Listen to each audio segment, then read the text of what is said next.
Do you recall my Hoover 427 that I brought home from the first Barton's trip? Although it didn't come from Barton's, it came from my good friend Joe, formerly owned by a sadly now deceased fellow vacuum cleaner collector called Alan.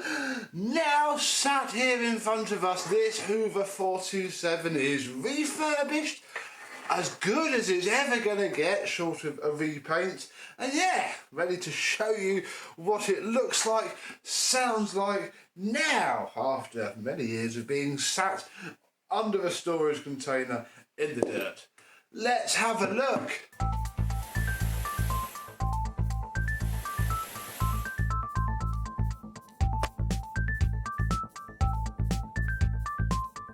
Yes, hello, my vacuum cleaner and vintage Hoover chums. How are you today? Yes, this thing would have been one of possibly the, if not one of, bottom of the line machines that you could have got. The cheapest of the cheap, no frills, nothing so ever, that is possibly above what the basic needs of this machine is. Yeah, I've never actually had a 427 before. I had a 417G once, although again, never refurbished it because it was too rusty. So yeah, first time I've actually done something with this form factor. I guess we'll start off at the end of the Flex with the same plug that was on it when we started, this very nice Electra branded WG plug. This plug is then sat on this white cable, which is the original cable. This end still has its ring terminations, which made the fact that it had been chewed by a mouse a little bit of a pain in the bum, because though it hadn't gone through the inner insulation, it had gone through the outer, and I'd have had to chop it there and lose the original. So what I've done for now is just put some white heat shrink over it, and that way, you know, we can keep the Flex. We don't have to get rid of it, because yeah, it's original, and that's, you know, quite rare for a machine like this, especially a machine like this that has no cord rewind. The cable always used to get damaged and broken and replaced, so yeah, it's quite good that this isn't. This is the back, where you can see literally into the rear of the motor. I am touching the top motor mount that is just in there like that, and this is the side. Look, this side has a Hoover roundel. That's interesting. The switch isn't the original switch. The original switch broke. This is actually one from Barton's. A very nice chrome switch. Although, as you can see, it's not sitting 100% straight. I think we've got to get back inside of this, and I've got to flip the coil around in the motor, because all the cables are coming up there, and the switch is bottoming out on them. So yeah, I've got a bit more to do, but there's a reason why I sort of have to do this video now and not when I've sorted that. But it works, and yeah, nice use of a Barton switch, because the original one broke and wouldn't have clipped in at all. Inside of here is where the magic sort of happens, because yes, obviously I've been playing with it. Here is inside. Doesn't have a pre-motor filter fitted. What it does have is its original cloth filter, which has been washed but still smells old, which is really nice. That sits in there. Then what I did is I hammered a piece of PVC pipe, the same piece of pipes actually that I use for Hoover Centratronics.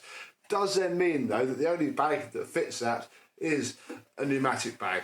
Ideally I would need 38mm to like a lot smaller size to fit a mealer bag. But if we ignore that and pretend to not care about it, oh, we've got to hook that underneath, and then this goes on top like that. It works really flipping well and will be fine. Underneath, crikey, these sleds have seen their fair share of use, and I went through my Hoover screw stash and found the same length of screw as is used on these. So all of the sleds now have their wheels. Fortunately, there was nothing on the front, so this is still at a sort of proof of concept stage. This is the inner core from a mealer wheel, and it sits in there. The axle I need to cut down, and again it's just in there as a proof of concept. This wheel literally sits level with these sleds, and I think that's how it's supposed to work. It's only supposed to help the machine around. Whether it needs a bigger wheel, I'm not sure. I'd imagine it's one of those plastic nylon ones and I'm never going to find one of those. So for now, that'll do, because yeah, this machine is only one step away from being given a sled rather than a wheel at all. So yeah, that's enough about how it looks and how it turned out. I mean, it's only as good as it's going to get. Let's turn it on and we'll see how it runs. With the machine plugged in, we only have to push one switch, although I wonder if I might rewire this so it does the opposite. But it's a light up switch though. I found unfitted that. That's very cool.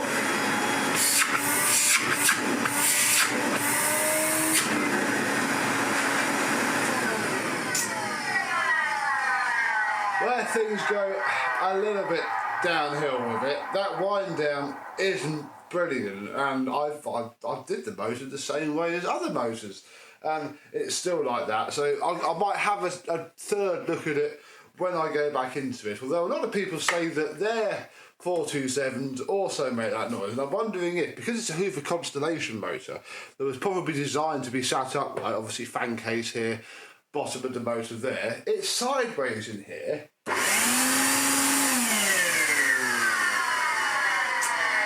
Yeah, it's still making the noise. It must, decades of being run on its side did that. Or it's the fact that they've done the storage container for so long. Who knows? I'm not too fussed. So, that was all that I got for the machine from Joe. The rest of this is stuff what I have made. So, this is the hose end from my stepfather's old and now scrapped Hoover Porter Power. Because as you know, we chiselled the end bit of that out of the front of this, but didn't have a hose end, so there is that. This then is one of those pattern Hoover Flex hoses from Barton's, and this is one of the ends. In fact, this and the wands are the ones that Joe gave me, because I said, oh well, I need some for this machine. So if you squint closely and ignore the fact that that is black, although again, I will, for the purist look, genuine Hoover part, so we'll just pretend that it was replaced in the 90s. All of a sudden,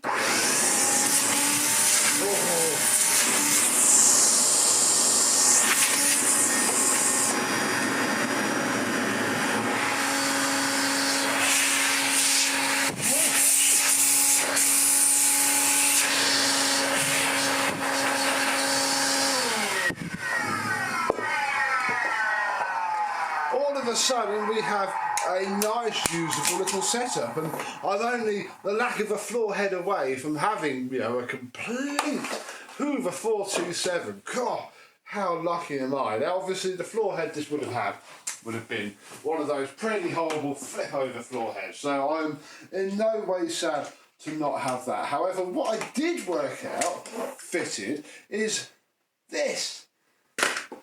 Pitchforks at the ready.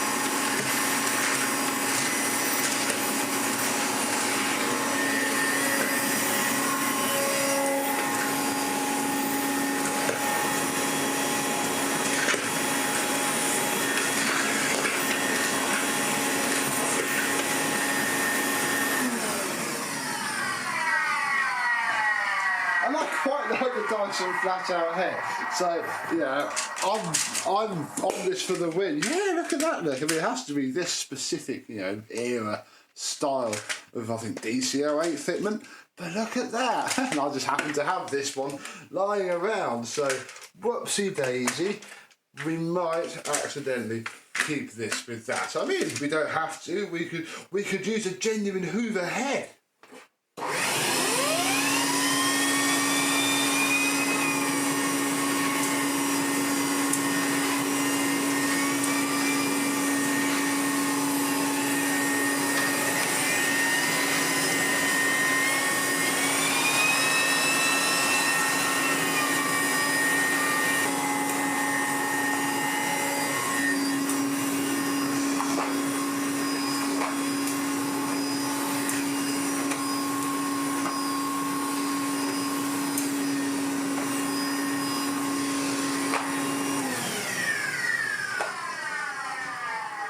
There's a lot of floor heads that we can use.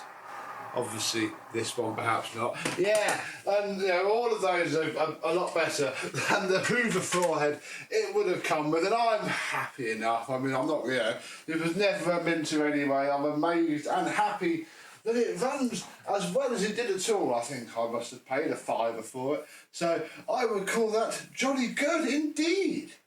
Now, this style of vacuum cleaner is very, very popular. Obviously, Electrolux made pretty much their entire company out of, you know, bag at the front, motor at the back. And I think Hoover did as well, because obviously this would trace its ancestry all the way back to the big 1950s cylinders. And in fact, this for Hoover, I think this may be for Electrolux, although I think they got a few more years out of it. This was certainly, I think, the last Hoover did in this style before, you know, it all went to the Hoover Compact and everything else. So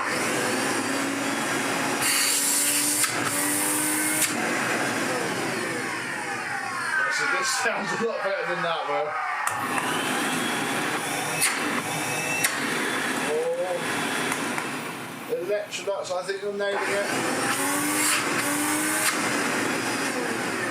This has what feels like more airflow, but this is a lot sharper, a lot sharper. And although the Hoover is, you know, smaller, just about dimension, I don't know, this Electrolux always made the good cylinders, Hoover always made the good uprights on this era. That is something I've been told before, and something that, yeah, I do sort of agree with. Yeah, I mean, there is just one more Hoover product that we should compare this to.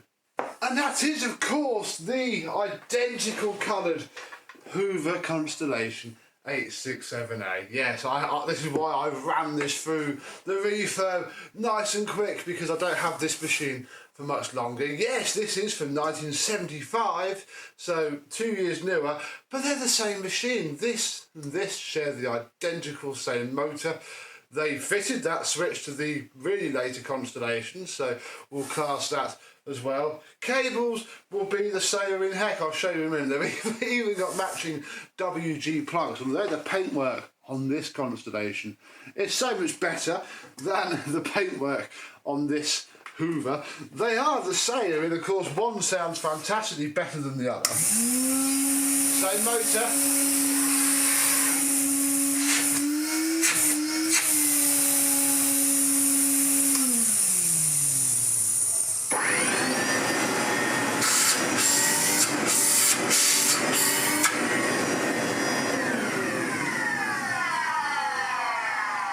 Ignoring that bit of how this one sounds, this motor's in a lot better condition, and dare I say it, feels like it has a bit more airflow. This chamber must help somehow, whereas obviously this has to go through the bag and through the other bag, and may be why. But yeah, these machines would have both been sold at the same time for probably very cheaply by this point. They are really getting their money's worth out of everything here, but I just thought that was lovely that we have a complete matching colour pair from the same era of the last of the line of their generations of Hoover vacuum cleaners. So there we go. That was all we were going to look at in this after video. We will see this again. I'm going to keep this around for a laugh, because yeah, it's very nice actually, especially with that Dyson floor head.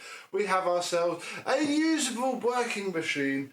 Nice little project out of scrap. So let me know if you've ever owned any of these. If you've owned one of these, what is your motor like, please? Is mine normal, or is mine just a little bit knackered? Let me know down below. But until next time, I and some other horrifically horrendous Hoovers will see you soon. Bye bye.